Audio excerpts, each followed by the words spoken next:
I was never really a runner. The way I see running is a gift, especially when you have stage 4 cancer.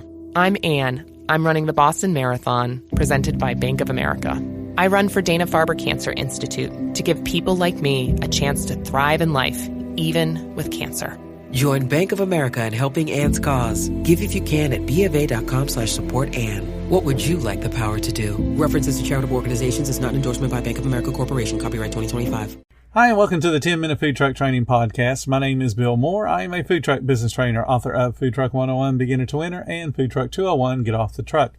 This podcast is all about helping you start and grow your food truck business. Last week, we started going through each chapter of Food Truck 101, Beginner to Winner. We got through the first 5 chapters. This week, we're on chapters 6 through 10. And today, we're talking about writing a business plan. That's chapter number 9, the dreaded business plan. I get asked frequently, do I really need a business plan? It's just a food truck. And the answer is absolutely you do. If you don't have a business plan, then you have not thought your business through. You don't really know if it's going to be profitable or not, if it even has potential to be profitable. So you got to do the business plan. And it doesn't have to be a complicated 40 or 60 page document. It just has to be thought out. First thing you're going to do is write your mission plan or your mission statement. The mission statement, all it has to be is what you intend to do with your food truck and the vision you have for the food truck. It's going to be the most flavorful. It's going to be the most awesome. Doesn't really matter what the vision is. You just want to articulate that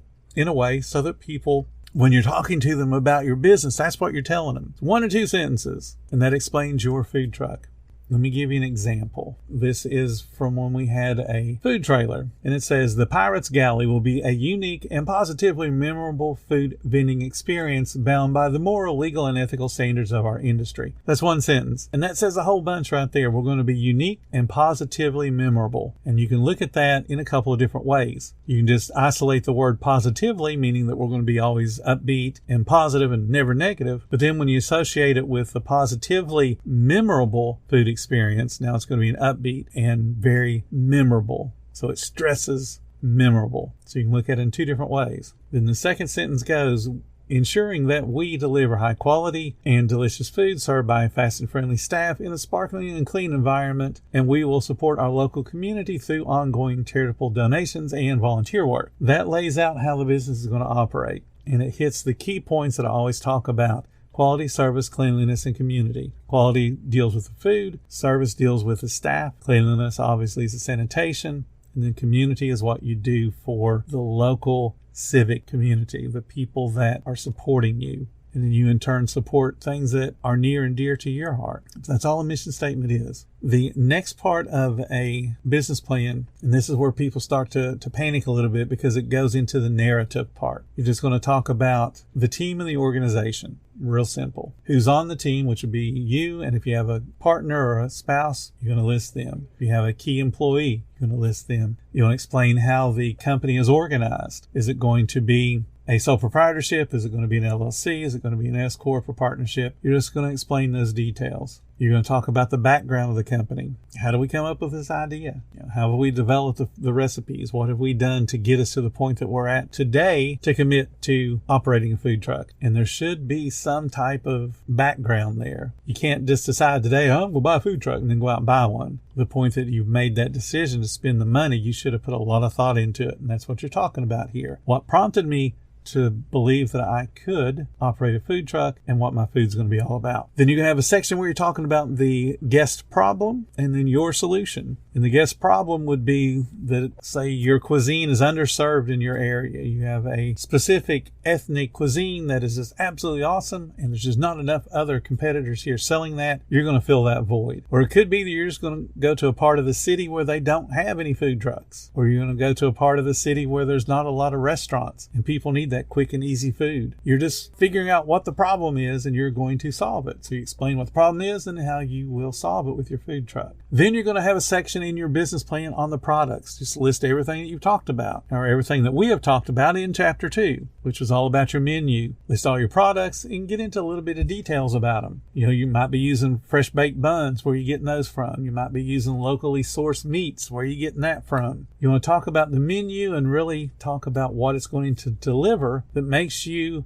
different than every other food truck that's out there? You want to talk about the prices and the price ranges. You don't necessarily have to have everything down to the penny, but you do want to talk about, we're going to have a premium line of products and they'll sell between this and this. We're going to have a line of products that will sell between this and this. We'll do drinks for, $2 to $3, whatever. But you want to let people know what you're going to be selling. But again, in a short format, but list it all out. And you want to talk about the roundness of your menu. And what I mean by that is you got some entrees, you got some mains, you got some desserts, and you got some drinks. That means that somebody steps up to your food truck or food trailer is able to get a good meal and it be a well-rounded meal. Not necessarily that it's healthy. You can choose to be healthy or not, but it has to be delicious no matter what direction you go in. After you talked about your menu, you're going to get into how you're going to market your business and your social media. And if you notice, everything that we're talking about to this point is also kind of following along in the chapters of the book. If you're doing all the things that I've got listed in the book, you can write your business plan. So you're going to talk about the social media, how you're going to do it, what platforms, what your current following is, what you project your following to be, how you're going to attain new followers, and then what you're physically going to do for marketing. So the things I mentioned like radio or printing flyers, having business cards, having punch cards, those kind of things.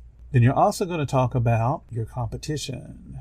You want to talk about the competition's market share. Now, it's pretty near impossible to get any kind of numbers from your competition. And if you do, they're probably going to be lying. But what you want to look at is if you go and visit your competition, if you go, say, on this Friday and go to the grilled cheese truck and you go the next Friday to a burger truck, are they similarly busy? Which one seems to be more popular? You can look at their social media and see who has the bigger following on social media. So you can kind of see who the leader is in your market area and determine who's your real competition and who's just a fly-by-night that's probably going to be closed at the end of the year. You'll be able to tell those things from visits and from their own social media marketing. And when you go to do those visits, you want to analyze everything about them. What's the quality of the food? What's the service? What's the cleanliness? And how are they interacting with me? What's their community? So again, QSCC, that's how you grade them. That's how you'll be graded. And you look for weaknesses. And then you list those weaknesses in your business plan. This is how I can be better than XYZ food truck. This is how I can be better than this other food truck. You can't just puff your chest out and say, my food's better. You got to be able to prove it.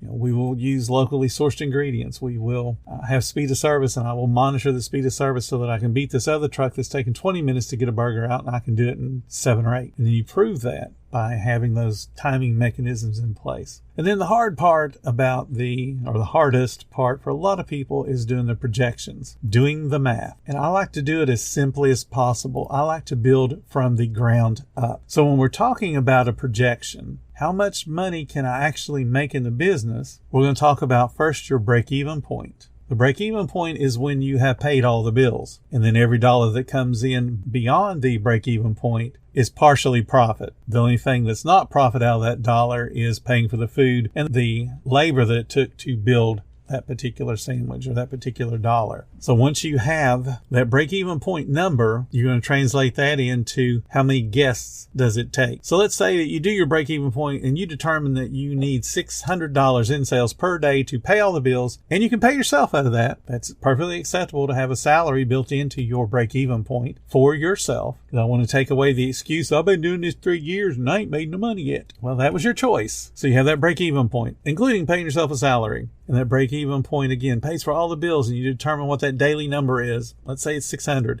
You take 600 and divide it by whatever you think your average check is going to be. Each guest that comes up to you has to represent a dollar amount to you.